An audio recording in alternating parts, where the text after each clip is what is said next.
C'est encore Naomi pour ce nouveau tutoriel.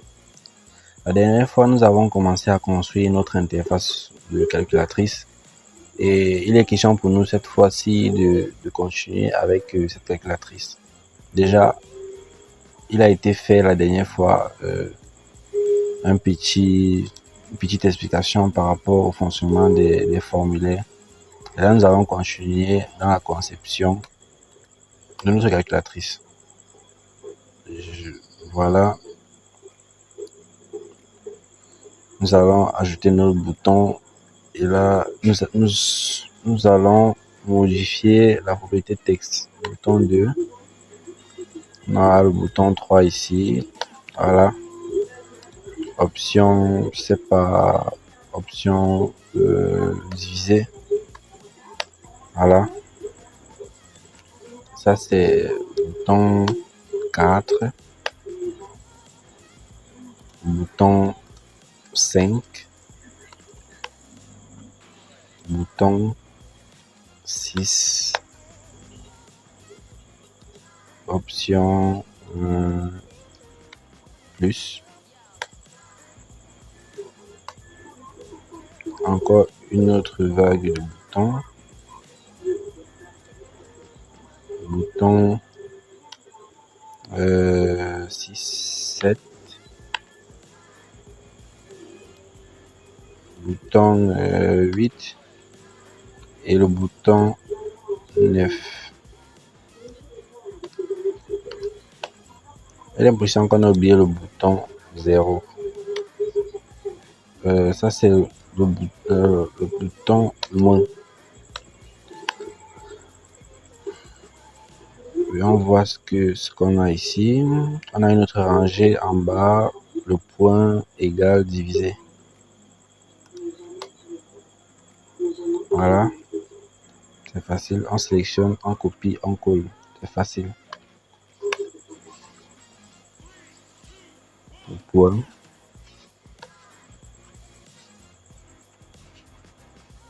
Ça c'est égal.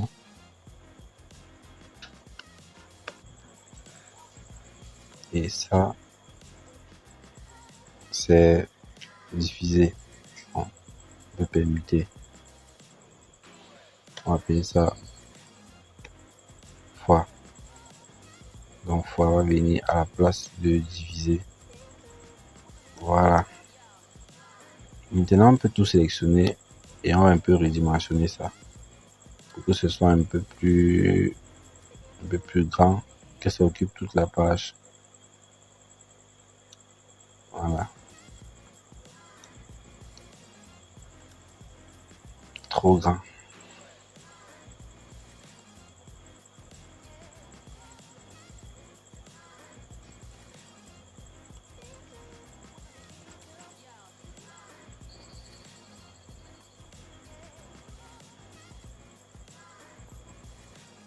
Au fur et à mesure, vous pouvez redimensionner. Au fur et à mesure, vous pouvez redimensionner les boutons à votre aiguille. Ce sont que des. Ce n'est que la partie design. Ce qui nous intéresse le plus, c'est comment est-ce qu'on va gérer le dynamisme dans notre code. Ce qui nous intéresse le plus, c'est comment est-ce que le dynamisme sera géré. Comment est-ce que les boutons vont permettre à chaque fois d'ajouter des actions dans notre calculatrice. Voilà, on a un bouton effacer ici. On va copier ça avec, je sais pas, copie. Il y a plusieurs manières. Avec CTRL V, on peut aussi faire paste. Voilà, ça copie. Non, on n'a pas besoin de ça. On fait delete. Propriété texte, ça va s'appeler C. Voilà. Donc là, on peut changer. On peut faire un contrôle. On appuie sur la touche contrôle. On clique sur tout ce qu'on veut sélectionner. Voilà, c'est une méthode utilisée par les programmeurs pour coder rapidement, très rapidement. Ça vous permet d'aller vite et de faire des actions groupées. Par exemple, si je vais peut-être modifier la propriété texte, je peux le faire d'un coup pour éviter à chaque fois de revenir là, cliquer sur chaque bouton et modifier. Et ça va me permettre d'aller très vite. Donc là, je vais modifier Le fond en color, on va mettre du navy pour que ce soit un peu plus attrayant. Vous savez, les interfaces de connexion aussi. Je vais dire les interfaces que nous passons le temps à créer ont aussi besoin d'être jolies. Ça se veut joli, il faut faire joli, il faut faire un truc qui attire, faire un truc, il faut faire un formulaire dans lequel les gens sont à l'aise, les gens sont fiers de travailler. En matière de développement, on appelle ça l'ergonomie. Il faut faire des logiciels qui sont vraiment ergonomiques. Là, je crois que nous avons fini avec l'aspect visuel de notre formulaire. Pour lancer, c'est simple, on clique sur le bouton Start de l'application et c'est censé lancer notre formulaire, notre fenêtre comme par magie. Et là, on aura créé notre toute première application desktop. Voilà, on attend que ça charge. On attend que ça charge. Voilà. Et puis, bam, ça nous sort la fenêtre. Vous voyez, pour le moment, il n'y a encore aucune action. Donc, quand on clique, ça ne fait encore rien. Voilà, ça ne fait encore rien. Il va falloir que tous les clics là viennent à chaque fois ajouter les valeurs ici dans le texte. Qu'est-ce qu'il faut faire? Qu'est-ce qu'il faut faire pour faire cela? Qu'est-ce qu'il faut faire? Alors, c'est simple. Qu'est-ce qu'on va faire? On va ajouter des actions. On va ajouter des actions à chaque fois sur chaque bouton, en fait.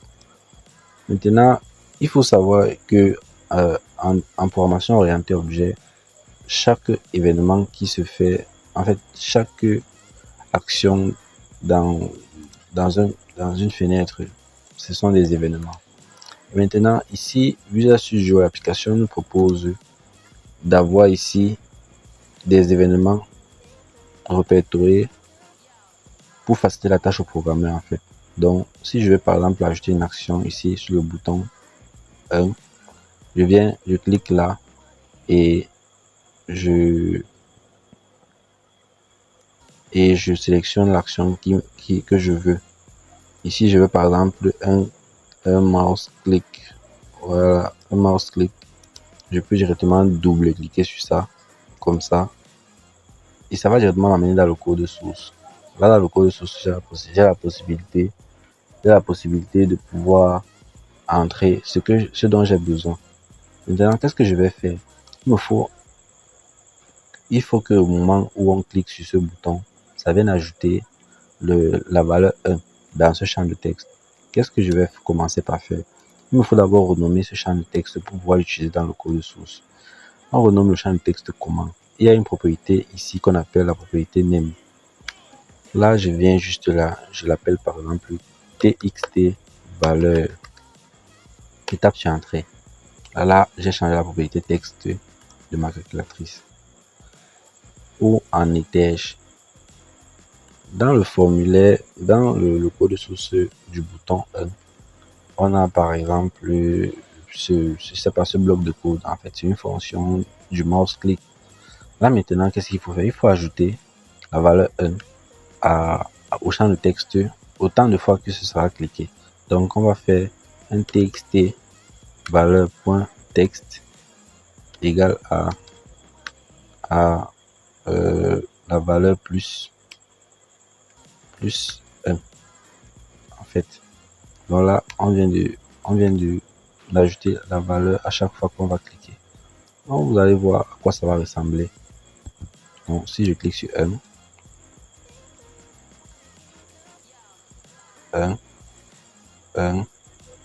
voilà. Normalement, ça va réinitialiser. Ça va réinitialiser. Vous avez vu, j'ai cliqué plusieurs fois. Ça n'affichait plus 1 plusieurs fois parce que j'ai cliqué plusieurs fois. À chaque fois, ce que ça faisait, c'est que ça venait réinitialiser la valeur par cette valeur plus 1. Donc, la valeur ci plus 1, ça veut dire la valeur nulle plus 1 qui donne toujours 1. Donc, ce qu'on va faire, c'est que on va plutôt incrémenter 1 à la valeur qui existe déjà dans txt valeur. Donc on va faire un txt valeur.text plus 1. Donc on va encore relancer pour voir ce que ça donne. On clique 1, 1, 1, 1, 1, 1. Vous voyez qu'à chaque fois ça va toujours venir augmenter. Donc on va faire cela pour toutes les actions de nos boutons. Alors le mouse click est quand même un événement un peu comment dire, accessible. C'est plus accessible dans le formulaire par rapport à d'autres parce que c'est généralement comment dire, ça fait partie des actions élémentaires pour des boutons. Donc on peut directement accéder à ces fonctions en double-cliquant sur le bouton choisi. Ça crée directement un bouton de clic ici. Donc on va faire à chaque fois un txt valeur.text est égal à txt valeur.text plus 2. Nous sommes dans le bouton 2. Donc pour nous faciliter la tâche, on va juste copier ce bloc de code. On va faire un copie et on va entrer dans notre formulaire. On va encore double-cliquer sur ce bouton. On va juste coller avec CTRL V. On va retirer le 2. On va ajouter le 3 pour aller vite. Voilà. On double-clique sur 4. Voilà. Nous sommes ici. 4. 5. Voilà. Nous sommes à 5. 6. Nous sommes dans le bouton 6. Voilà. 7. On double-clique. On entre. On copie. On change la valeur pour aller vite. Nous sommes sur le bouton 8. Voilà. 8. Nous sommes sur 9. Voilà. 9. Maintenant, à quoi va servir ce C? Le C s'y permet de réinitialiser la valeur de notre champ. En fait, c'est le bouton effacer. Bon, on va d'abord finir avec l'action du bouton 0. CTRL V. 0. Et ça, maintenant, on va finir avec ce bouton. On double-clique. On ajoute l'événement et on va mettre là la valeur vide. En fait, la valeur vide ici, ce n'est que deux doubles côtes. On va essayer. On va voir à quoi ça ressemble en fait. 1, 2, 3, 4, 5, 6, 7, 8, 9, 10. Voilà. On réinitialise. 1, 2, 3, on réinitialise. Donc voilà déjà les premières actions. D'emprunt qui sont déjà effectuées dans notre calculatrice. Vous voyez à quel point c'est facile de concevoir des applications Windows Phone. C'est très facile. Voilà. En fait, dans la prochaine vidéo, on va voir comment manipuler, on va voir comment déjà gérer les calculs avec ces boutons. Donc, ce sont des boutons, ça sont des boutons qui auront des fonctions exceptionnelles. Faire le calcul, bien évidemment, diviser, multiplier,